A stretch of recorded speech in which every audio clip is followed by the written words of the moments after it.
delighted to be back. I've got my master of trading alongside me, Cam, as always. It's been some time, mate, hasn't it? We've both sort of It has. Yeah, we've kind of been all over the place, and we've just looked. It seems like we haven't been on for 6 months. So, we didn't fall out. We've just been busy.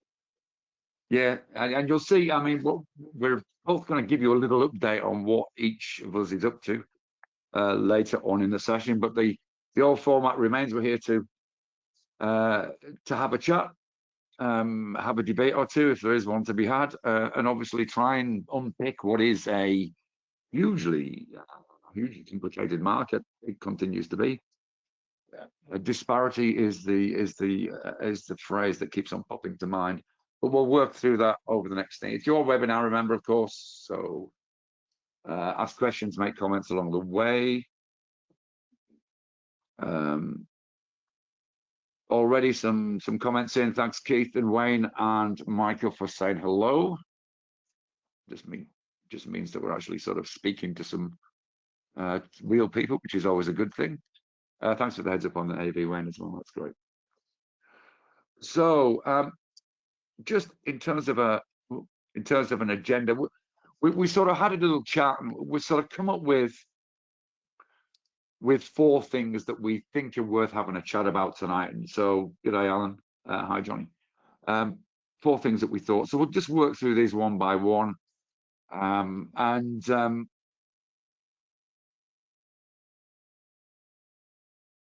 then see what you have, see what we think, see what you think, and let's try and unpick some stuff that might help furnish you with some valuable information that's going to help your investment decision making, be it short term or long term. So those are the 4 things. So let's get to it, and put them in a slightly different order to that. I thought I might start off with the US-Iran conflict. And really, the difficulty appears to be now is Trump seems desperate to have an off-ramp and close this thing down, because it's killing him politically. It's obviously having major impact on the economic picture. The ceasefire is a nominal ceasefire. There's still lots of bombs flying left, right, and centre with the drones. There's the rejection of terms either side. It is a vice versa thing. Both have some cards that are useful. So there's no clear path, it seems, back to the table. And then, of course, we've got Israel, who were parties to the original conflict, have a fairly different agenda to that which the US appear to be part of. Oil is obviously the headline, but there's all sorts of stuff going on with that. But one of the major impacts is obviously shipping and its continued disruption. Cam, thoughts? What do you think? There's an end in sight, or do you think this is something that's going to be more protracted and damaging as we go forward? Well, it doesn't seem like there's an end in sight. I mean, we get one, and then we got one again yesterday, and the market rallied. But these seem to fall through fairly quickly. So yeah, I mean, but meanwhile, in many respects, the market is sort of been pricing it out, on the back of earnings. And certainly, as I've always banged the drum on, is these conflicts for the market become less and less relevant. I think the hugely relevant part is the oil, though, and the oil price, which I think we've definitely had a pullback yesterday. Today, where are we sitting? I think we're about $90 a barrel. But if that prolongs, yeah, I'm just having a quick look. So if that prolongs, then I think we do get into some trouble if this moves into the summer. So I'm just, yeah, okay. Yeah. So we're $89. We're $89 a barrel. So yeah, it's moving down. But fair to say we're still probably about 40% above from where we were at the early parts of the year. So yeah, I mean, my main concern for the markets at the moment is oil price and potential inflation. Yeah, because it's not just about oil price and the price at the pump, is it? It's the impact on ultimately on business in terms of transportation costs and all of that sort of stuff, which is going to eat into, which is going to be passed on to the consumer undoubtedly in some way, shape, or form. And then there's the fertilizer sort of issue and what that's going to do to the price of food, and because obviously that's blocked to some degree. So there's probably some lesser issues there, which are, which, as you say, are really inflationary. And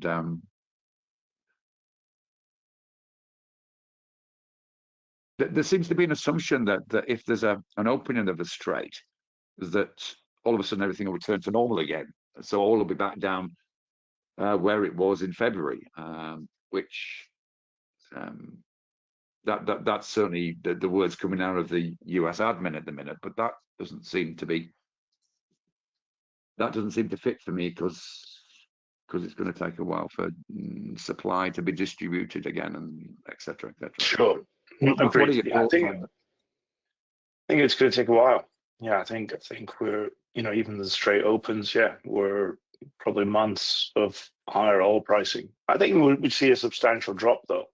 As we've been seeing, 10% plus moves on oil. I think we would probably see something similar to that. But yeah, certainly not down to the prices that we were looking at, $65. Yeah, so 75 to 80 probably feels somewhere reasonable if we get an opening in first instance, I'm thinking maybe. Yeah, I think so. And so that aside, which obviously is a key driver, then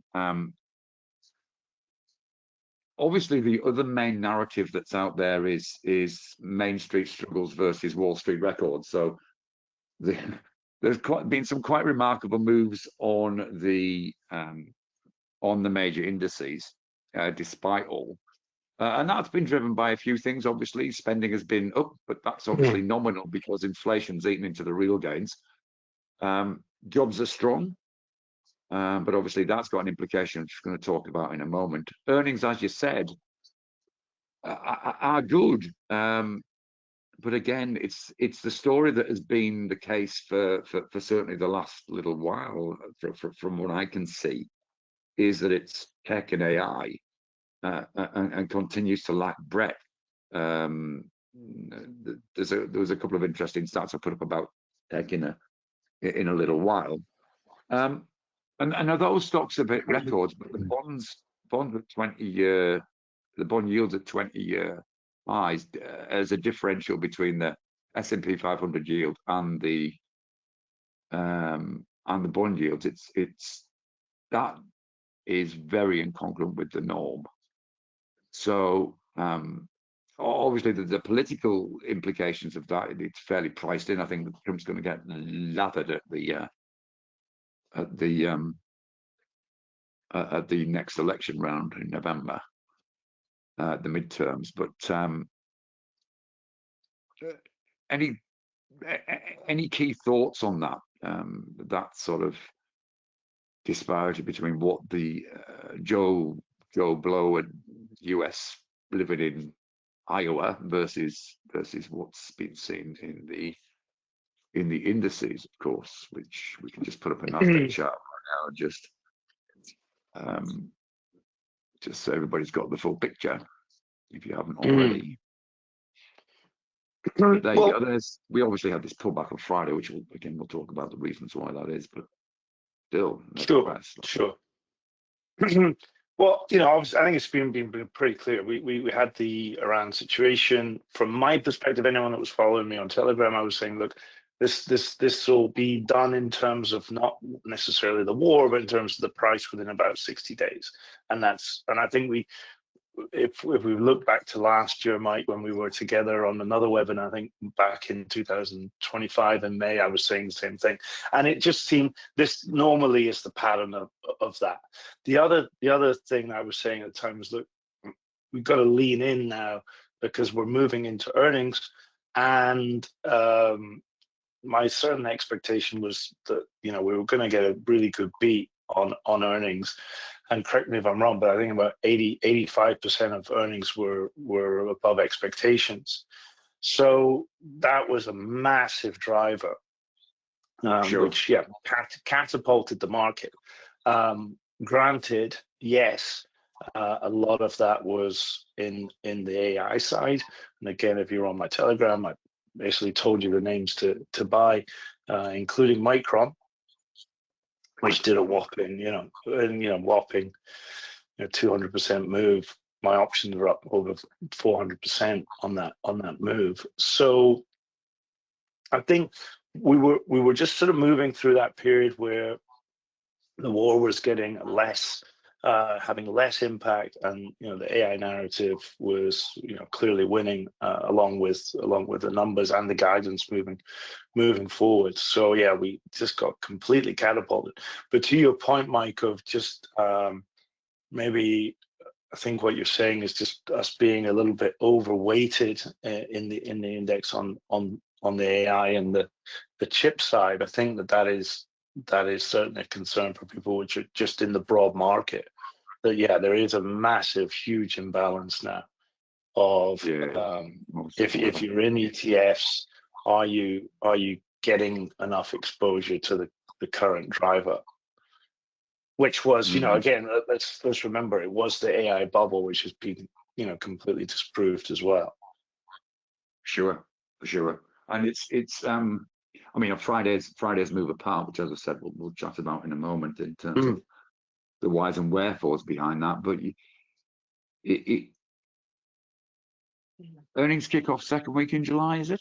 You get the big bank starting. Memory serves me correct. Yes. And that will be an interesting read. Not only in terms of the scores on the door, so to speak, but also the forward guidance might be interesting in terms of prolonged the potential for protracted conflict, and obviously the increasing inflationary pressures stroke Fed response to those. It'd be interesting to see what that does to forward guidance and whether there's any twitch that sort of upsets. But of course we're just stabbing in the dark at this stage until we see and hear from the CEOs on the conference calls and see the figures. So, but it certainly is. It is such a big earnings season. I'm wondering whether there is merit in for those who are invested long term. I'm wondering if there's some merit in just either paring back a little bit until we've got at least the first few numbers across the door and see what market response is, or even deferring entries until some more numbers are out. So retaining current portfolio standings, and then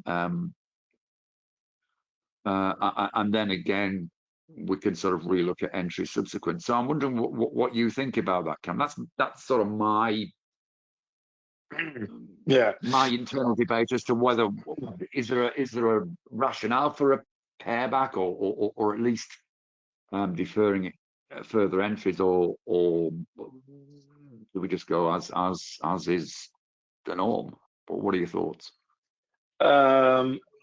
Well, it's going to depend what sector you're in. I mean, if you're in the broad market, I think that the market could be a little bit softer through the summer.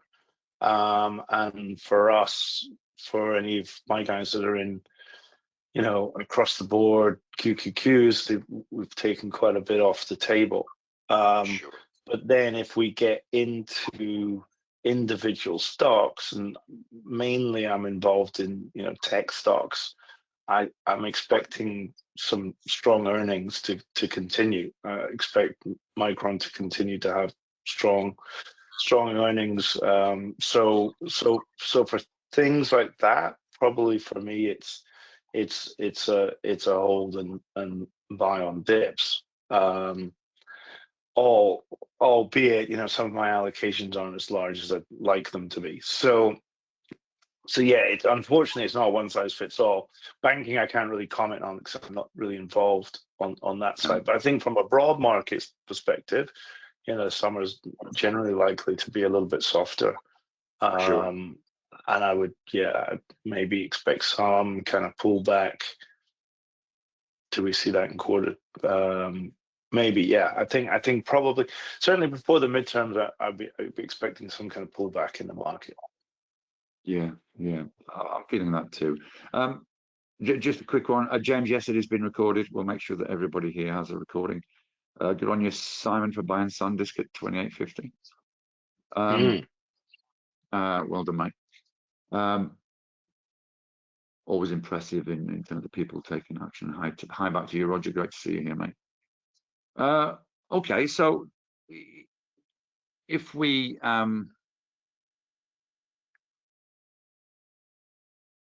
here's one of the key in terms of market. Here's one of the key events that seem to have caused Friday's twitch to some degree.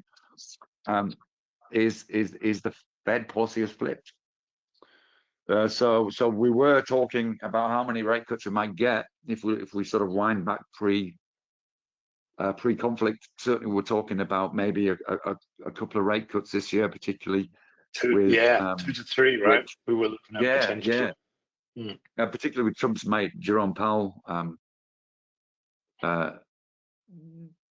being not being there for some of it. But now that's changed. A hike is fully priced in by year end, and the question is, how many more might there be? We've obviously got strong jobs numbers. We've got inflationary pressures to the upside, and despite them holding in June,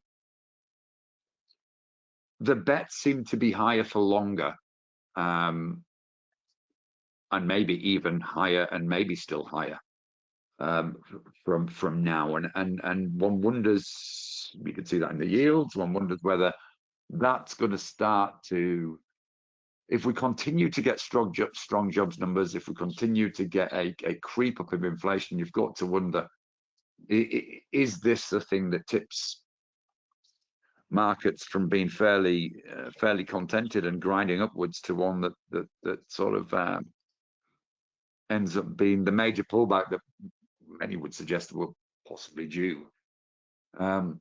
It's a sort of interesting one from here, because of course. Well, I think it's fair to say, Mike, that Friday was an example of that. When the numbers came in, the market was certainly pricing in a rate hike.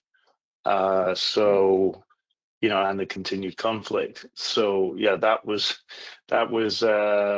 I think we haven't had a move like that since April 2025 when we had Liberation Day. So yeah, that was a large reaction from the market, and obviously slightly eased on yesterday. For sure. But even still, but if we look at some of the stocks, some of the rebounds yesterday were extreme in some of the tech stocks. So even with the pullbacks, they got bought up very heavily. I just a quick check. What was Micron up yesterday? I think it was.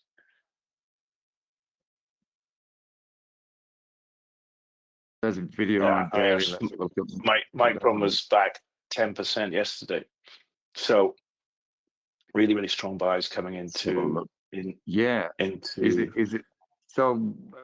Markets seeing this potentially as a buying opportunity rather than a sign of things to come, but it feels selective, doesn't it? As you've very much said. So. Very much so. Yeah. Well, exactly. So you've got stocks that just haven't moved. Stocks that have come off, but for those real key AI leaders, big buys yesterday coming into that. So then you've really just got to think of on pullbacks, how much is the effect going to be on the broad market? Of course, it's going to be there, but I suspect any pullbacks that we get in the core AI stocks, we'll see strong buying. It'll be a buy the dip opportunity. Put it that way. I think so too. Colin thinks that Fed money pump could keep things higher. Interesting take. Be interesting to see what the Fed's actual response to this, because there were doing some qualitative tightening at the back end of the year.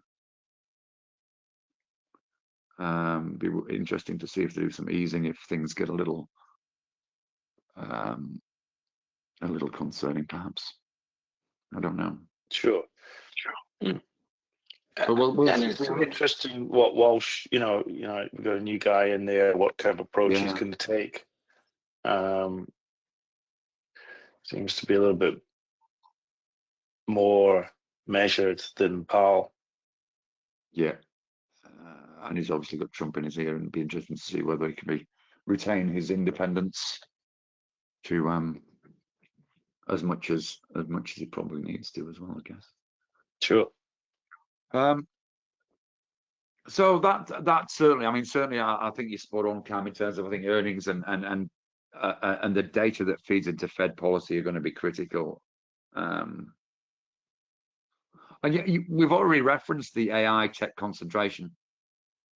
If you strip NVIDIA and Micron, tech earnings growth roughly halves, and strip Alpha and Meta and Com Services flips to a decline, which I thought were both interesting stats that I just came across randomly.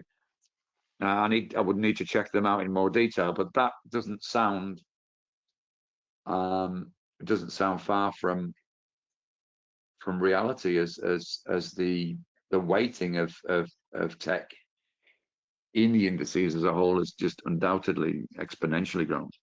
And of course we had Broadcom's weak outlook as well, which didn't help general sentiment as well. So, but that's really a theme that's sort of been referenced throughout what we've been chatting about so far. Is there any other thoughts you have on that sector as a whole? How are you feeling about Tesla, for example, which I know have been a long-term on watch for you? I must admit, I haven't looked at a Tesla chart for a couple of weeks. So, we've seen some weakness coming to Tesla, which again, kind of a little bit expected just ahead of the SpaceX IPO this week, right? So big IPOs coming up, haven't we? We've got this, we've got SpaceX, we've got Anthropic, we've got OpenAI. Is that right? OpenAI as well? Yeah, Anthropic is going to be massive. Yesterday, but there's no dates out. But I think SpaceX goes live on the 12th on the market. Right, so that's going to be a big one. So I expect a little bit of a pullback in Tesla on that. And we trimmed some out the other week while it was heading up to the 440 levels. And who knows? We may see a little bit more of a pullback. They seem to be a bit behind on usual Elon timing. It seems to be a bit behind on some stuff, and at the moment, the tech stocks really running very, very hard. So we've had a little bit of a rotation on some of those into some of the nice move yesterday again. Though we had a nice bounce yesterday with some extended hours futures just looking pretty good today. So wonders whether that sort of 400 level might be one to just keep an eye on in terms of the what next. Interesting. Anything else floating around that's caught your eye before we sort of move on to I guess just in sort of summary, we've been, from our side, we've just been really focused on leaning into the pullback, and buying up pretty much the names that I put out there. We continue to hold very key tech names at the moment, and we'll be looking to add on pullbacks basically. Gotcha. That is, it's pretty much where I'm at the moment. But yeah, it's a volatile market as well. I mean, we've had big moves we got moves in Amazon.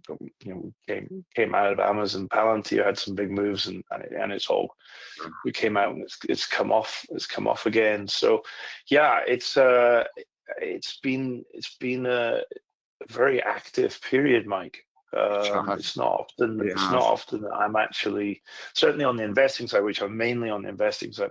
In the last couple of weeks, when I look at the Discord for the members, we've been doing something every day, which is not normal. We've been more active on the investment side than the trading side, which has been which is interesting and possibly a bit counterintuitive in terms of what's happening, but that's interesting.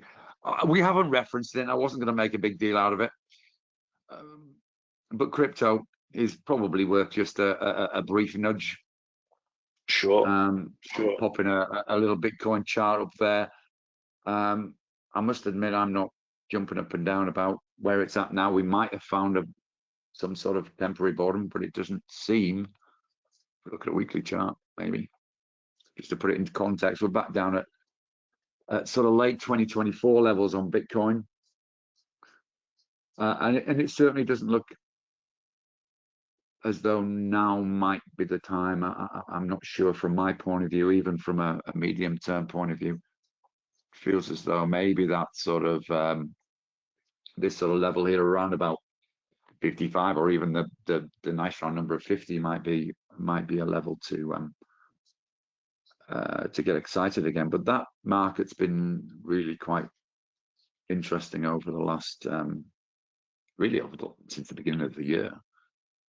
Well, kind of since October, since we had the big liquidations in the market. But I mean, a couple of thoughts, Mike. Maybe can you expand that weekly chart? Sure. To go back a little bit further. Yeah. Okay. So I mean, what we can see is that it doesn't, often get too far below that weekly 200. Trying to see that period there in 2022. Of course, we had a bit of an extended period, but it doesn't seem to stay there for very long. So I do think we're at key levels. Yeah, I think it's debatable. Are we at the low or are we not? We've definitely, you can see from your daily chart that we rejected the 200 daily moving average. We're quite obviously in a you see that. Yep. Yeah, see how it came up there. Action is resistance. So we've got to. I think for certainty, we've got to regain the daily 200, which levels that, Mike, at the moment about 70, 78 and a half. 70. Okay, I think I mean, we certainly need to be getting above there. And from my perspective as well, I think we need to get the Clarity Act through. This has been an ongoing one. Of it was meant to be in last year. It still isn't in. I think once we get that, we'll have a little bit more. There's more regulation on crypto, and I think we'll start to see crypto move a little bit. And certainly,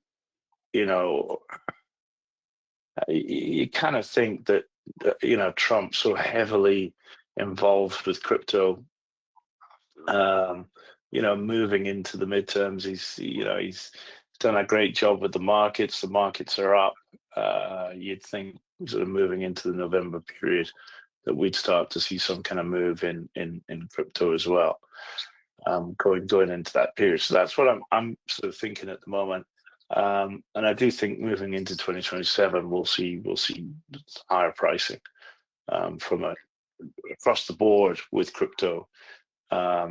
Once we get the Clarity Act in, the further adoption of stable coins and further usage of that, once that gets all into the banking system, yeah. And of course, on the back of that, all of the agentic things that are going on, and the wider use of stable coins. So yeah, I think that's all to come, and that could be our narrative going into 2027, that we have a bit more of a finance run, or the new era of finance. Like, yeah, because we're dealing with something that's still really archaic. I was at dinner last night, and the limitations of banking are still really there. I mean, so much so that the other day I wanted to change some money from US dollar into local currency, and the only way to do it was to go to the branch. That's where we're at in 2026 on some cases, or payments taking a number of days and costing $20, whereas with crypto we can do that in 3 seconds. It will cost 20 cents. So yeah, I think we're have we got a bottom? Maybe not. Will we be higher going into the midterms? I think so. And will the crypto theme expand into higher pricing into 2027? I also think so.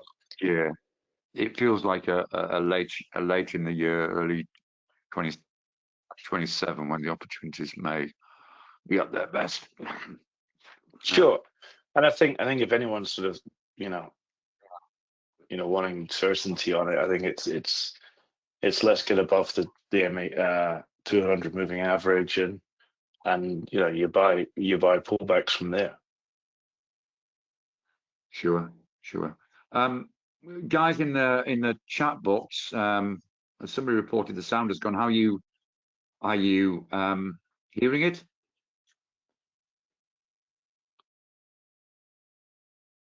Let me know. Sound is good. Okay, what I'll do is I'll quickly flick. Thanks, guys. I'll quickly flick Paul a message privately.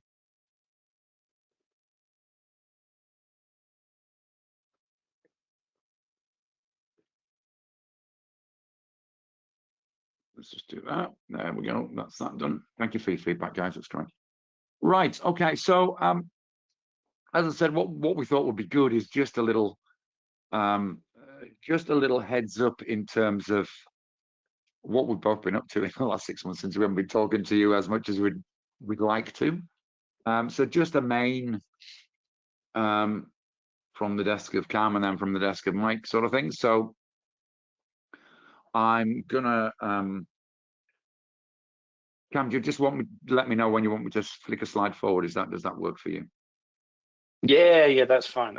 So just a quick note to everyone: I can't see any questions that are coming in. So Mike, if there's any stuff coming in, do you mind? Let me sort that out for you, buddy. Oh, okay, cool. Okay. You should do now.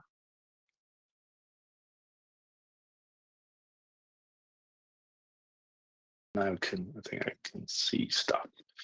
Cool. All right. So, wow, lots of comments. Okay, all good. Okay, so last 6 months. Wow. Yeah. Well, predominantly, I'm involved in investments, and we've been pretty active since the beginning of the year. And if any of you are in my Telegram, you might remember me putting in a little survey saying, what are you guys interested in? Are you interested in investing? Are you interested in leverage trading? Of course, from the magnetic days, I was more renowned for the leverage side, and these days more so personally on the investment stuff. But that aside, again, if you're on the newsletters, thanks everybody that's responded to the newsletters. I've managed to get my CRM working, which just didn't seem to be something that was that difficult to get moving. But now I'm able to communicate with you all. So yeah, I'm really, really grateful for that, and hearing from all clients. And yeah, it's been really great having a bit of an exchange. But something I've been highlighting in there, that I've been running a very small, concentrated group of very, very dedicated traders. And we've been using something that we call the Popeye Method, which I've been putting out through the newsletters, which has had quite a lot of interest. And I thought I'd just go over it today. I appreciate not everybody's on my Telegram or emails, so I thought I'd just give you guys a little bit of a view on part of the Popeye Method, which is really a risk management strategy to solve some key problems. If there's any question I've been asked in the last 17 years, the most asked question I get is, what size of account can I start with? Which is code for how small can I get going in trading with? And I think we all know the answer to that. It's pretty small. Most people can open a brokerage account with $500 or whatever. But the challenge is from a sort of traditional perspective, you would risk 1%, or that's the traditional side, that we should risk 1% of our account on every trade, so we don't ultimately blow up the account. The major challenge with not only most people having to start with a small account is the never being able to get that account to a meaningful number where it's going to actually change something in your life. And if we look at just the example now, sorry, there's a lot of words, but if you risk 1% on a $500 account, it's $5. And if you achieve 2 to 1, so risking $5 to gain 2, you're just going to get $10. So it's a long road, and quite a long psychological toil to go through that and really do a lot of hard work for not a lot of money. So can we go to the next slide there, Mike? So yeah, intro the Popeye Method, where instead of risking 1% a trade, we risk 6% a trade, which is going to amplify the account. Now, if we just go to the next slide again, Mike, that most people will think that risking 6% a trade is pretty dangerous. Within 15 trades, you're going to blow up your account. But you've just got to remember, it's 6% on the actual account value per trade. Now, something else that's worth stating at this point is that you can't deploy this kind of risk strategy unless you've got a proven strategy and that you've proven that it works. The strategy that we use is a fairly high probable strategy, so 65 to 70% hit rate, and we're going for 2 to 1 or more per trade. So if we're risking 1, we're gaining 2 or more per trade. So actually using that methodology, you've got 130 goes. If you're adjusting your stake value per trade according to the account balance, you got 130 times before you would actually blow up your account. So at a 65-70% hit rate, that's it's not gonna happen.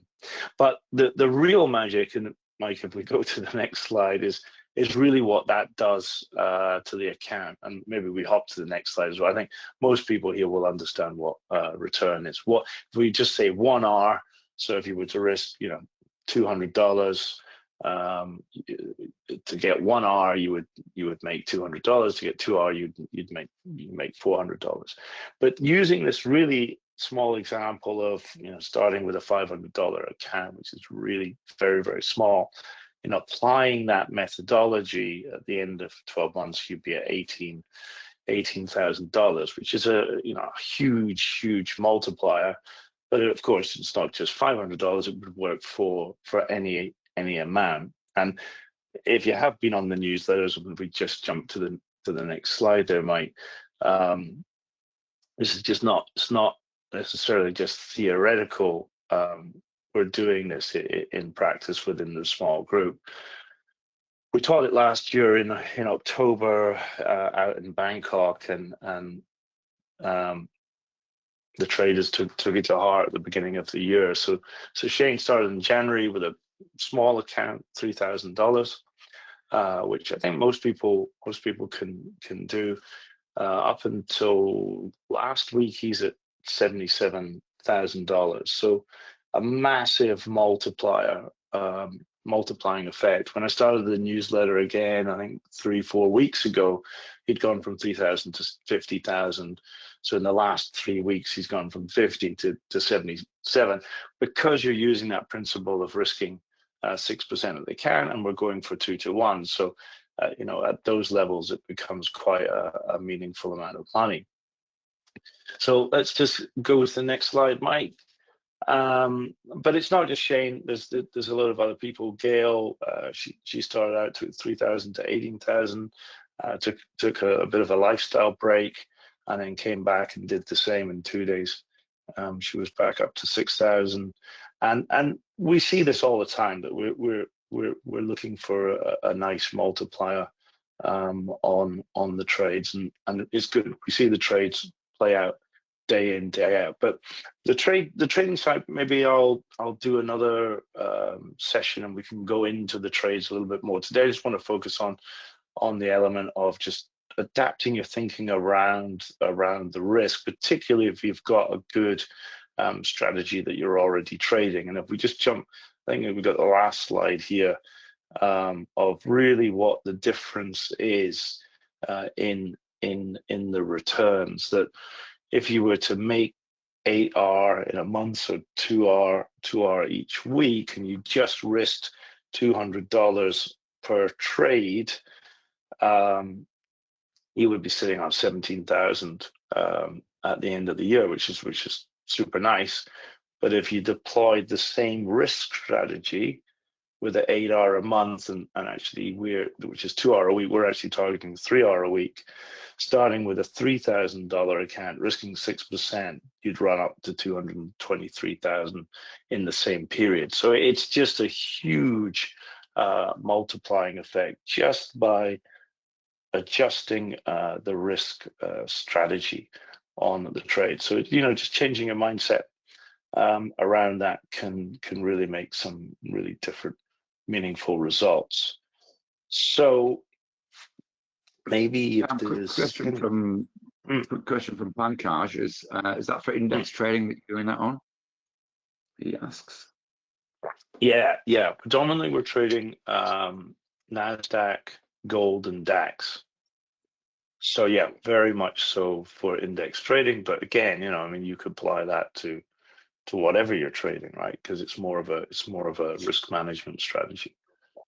Yeah, and money management strategy. Yeah, that came across in the previous comments. I mean, I think it's very, very smart in terms of using the maths. But on the previous comments, it was consistency, and of course, you referenced a proven strategy, which is not just about just a nice entry and some position sizing. That it's as much focused on money management whilst you're in a trade, isn't it? Absolutely. Look, you've got to have a great strategy. These results haven't come from some lucky trades. They've come from very, very careful deployment of a strategy, which as I say outlines that it's going to be about 65 to 70% success rate, but making sure that we're getting 2 to 1 on a trade or more.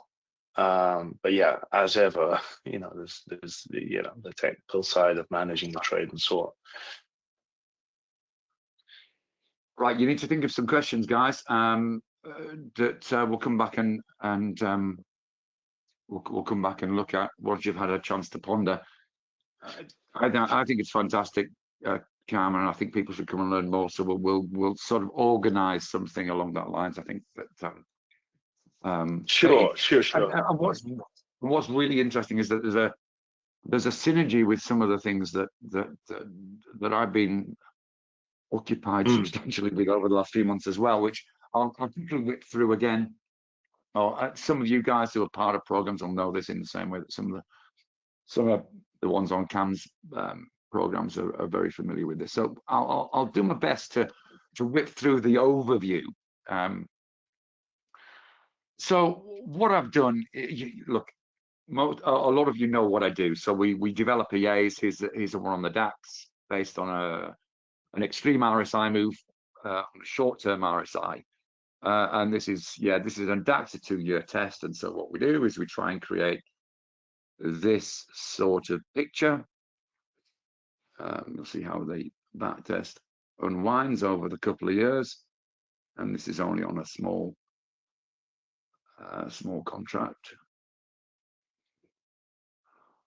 So that's what we do. That's what we've been doing. And so making those better and better in terms of a few things we've put in place, which I'll talk about in a moment. But obviously you can see that started off at 10,000. It's now up at 16, 17 over the 2 years. It'll pick up. There's the backtest results. So you can see there, 7,000 profit in 2 years with a maximum drawdown of only 330. And that's a pullback from any time within this period. You can see a really nice equity curve there. So that's what we've been doing anyway. But over the last few months, I've been thinking we could do better than this. We could do better. There's a couple of holes in the game, and so what I've done is I've gone back to what does it take to build a system as a whole. So this is what it looks like. I'm not going to go through each of these in any detail. There's a couple I will go in a little detail, but obviously centrally strategy design itself, and then there's the management of market shock in some way, shape, or form. But what we've got then is an entry sentinel, which is a market state. I'll talk a little bit more about that, and a position sentinel, which looks at your portfolio as a whole, as well as individual trades. And what happens is you've got a strategy which you develop over a period of time, and obviously you can use things like EAs to help in terms of getting some evidence. Then we've got sort of new entries. The reality is that every strategy doesn't work in every market. And so really a particular market state might say, yeah, this specific strategy is on. It's one you should exercise with caution, or you shouldn't be trading it at all. So that's what entry sentinel's about. And as I said, I'll give you 1 minute on that in a moment. And then the position sentinel is to do with open trades. Many of you have seen thinking on that. That's almost done. And then underpinning all of this, and again, this is something that's been a lot of work's been done into is an evaluation cradle. So looking at validating a strategy initially and then watching it when it's live. Now, the other thing that I possibly have been a bit neglectful of is my discretionary traders. So, but the rules of the game are the same whether discretionary or automation, whether EA or you're using EA just to gather evidence. So, and hopefully you'll see that in the next minute or so. But just on the evaluation cradle, I'll just show you a couple of examples very, very quickly. So we can look at a back test, and what I'm doing now is we're gating its performance and result in a pass or a fail. So we can sort of see whether the metrics are likely to be sustainable or not. This is an A+. And I'll show you the other couple of things in a moment as we go through. So there's two things I want to just briefly mention. First of all, innovations in strategy design, and this is about finding and shaping an edge.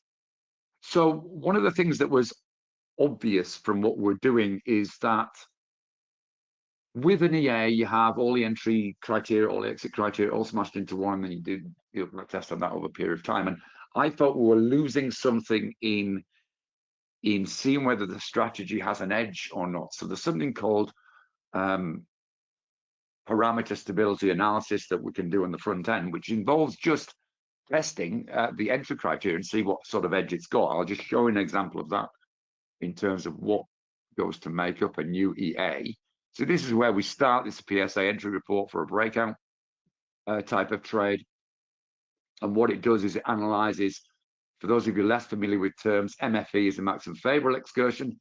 MAE is maximum, it's the adverse excursion. And so we want a favorable MFE. The idea is that The idea of entry is to a high probability entry is to create as good an MFE as possible. That's its function of any entry strategy. The absolute function of any exit is to minimize the MAE, but also capture as much of the MFE as possible. And so what we can see here is that 81% of this strategy setup produced a move of in excess of 1 ATR, 79 produced a move of in excess of 1.5, and 77 over 2 ATR. That entry logic is producing tradable moves. So that's not looking at exit at all. It's a pure, how far does this move in your favor? How far does it move against you if it does so? No stops, no take profits. It's just simply recording price actions subsequent to over consecutive X bars and just sort of seeing what happened. So from that, we can sort of then take the strategies and say, well, look, that strategy setup looks as though it's good. Then we move into the next stage, which is citing an indicator. So what we've been doing of late is this sort of thing. So there's a new strategy that we've just released called the Wick Whacker. And what we've done is we've created indicators which paint the strategy actually on a chart. Now, two good things about this. First of all, we've always got, there's nothing like a visual sighting to sort of say, yes, that's what it says on the cam, but also to say, is there anything in this? So this is the Wick Whacker or a 30-minute GB pound yen. So the idea of a Wick Whacker is it gives us, it looks at a touch of a specific level, 5 in a row, and then looks for a breach of that. And you can see this is pointing to a long, that would have been good. This is pointing to a short, that would be good. This is pointing to a long, that would be good. So what we do is we cite it and we say, well, okay, we're seeing enough there that says this strategy is worth pursuing further. Now, the reason we get them pasted onto a chart is twofold. First of all, it's easy to see. And secondly, it overcomes a bit of confirmation bias, because when you're looking at a chart, you're looking for things. You're looking for your strategy that's going to do what you hope it does. You just might miss psychologically, because that's the way we are as humans, the times when it doesn't work out. So this overcomes that. And then we obviously can subsequently develop an entry EA and then attach exits to it. The second innovation is really this entry market engine. And this is based on the concept, as I said, let's use the analogy of weather. Perth weather is normally glorious for 9 months of the year, but sometimes, like it is now, it's not very happy. And you wouldn't go out in the weather today in your shorts and your singlet with your sunnies. You're likely to catch some horrible disease, which I think I probably have been suffering from in the last couple of weeks. So if we take the market and the way one dresses, market as well, and the way one dresses for the weather, you could do that with strategy. So the key question is what market read says this is a good one, or this is congruent with using the strategy. This is not, or this has danger, or this is potentially one you should avoid. So just to sort of, I thought I'd got something, but maybe I haven't. So there are 4 market states, and I've been doing an awful lot of work on this of late. And what we've done is we've created a little indicator for discretionary traders. There's just a range finder just to illustrate that point before. So we've got a market engine there, and we've also got a long-term one. So that says what it is now and also indicates which strategies might work with the coiling market. You can see breakout is on. You can see this market is coiling. So this isn't your EA. This is just to say this is the market state which supports an EA, and then obviously your EA or your discretionary plan says, right, when that breakout signal occurs, market conditions support this as a particular strategy. Mean reversion, there's some caution there. At this stage, wouldn't support reversal trade or trend continuation. So that's the discretionary component, and what we've surfaced so far. The initial mistake I made was looking for the net. So for a trend continuation or a breakout, I was looking for a trending marker. Well, that doesn't work, does it? Because what we're looking for is the pre-market state. Already got an EAs to say this is a breakout.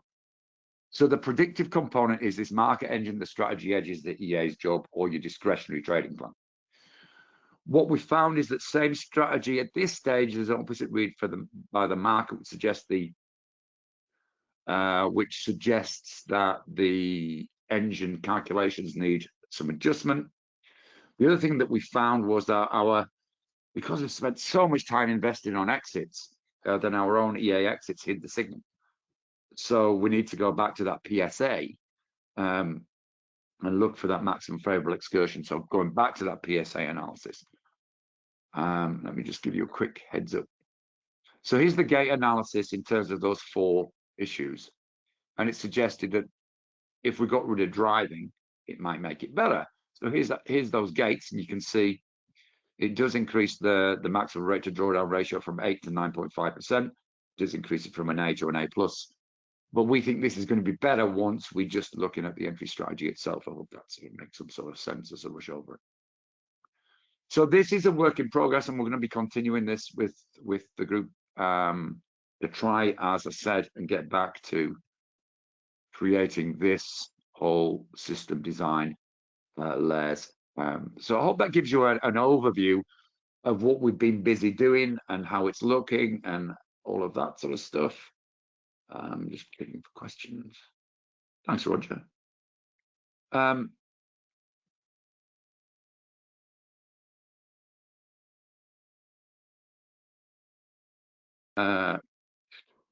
So a few questions for you, Cam. Good on you.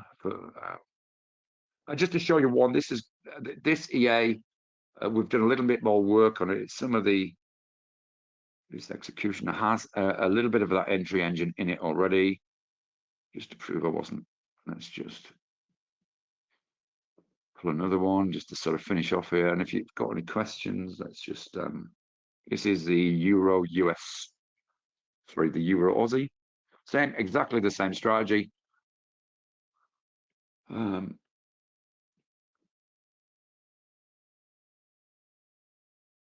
Yes, the confluence exits, I didn't mention them, but we're looking at not just one exit being everything out, but also possibly one leading to partial close and 2 out of 3, say. 2 out of 3 creating a full exit. That's another story for another day. But yeah, this, as I said, this EA has some of those entry components in it and performs quite well. It was probably the motivation to say we need to look at this even further. So once again, 10,000 start point. Now okay, so some questions.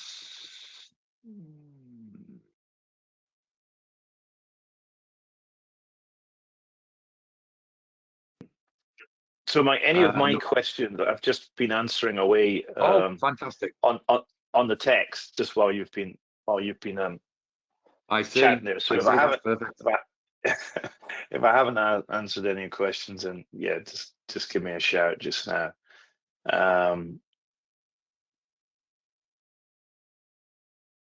Thought that would just be efficient. All good. The essence is of all of Cam's answers is that if you've got a question, drop him an email. Cam, do you want to put your email address into the chat, just so people have got it? Yeah. Let me just do that. I'll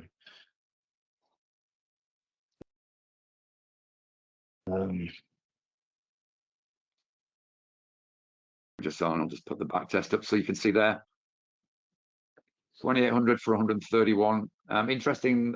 We might look at doing at this stage, what we do with EAs is start off with minimum volume or low volume, but there's no reason. And some of the EAs have got it in already in terms of a percentage equity, so I might have to relook at that at some stage. But this is a nice one, 85%. That's the sort of win rate that would be very attractive to a Popeye trader, I'm guessing. But you can see there, that's almost too hard to work out in my head. About 20 to 1 profit to draw down.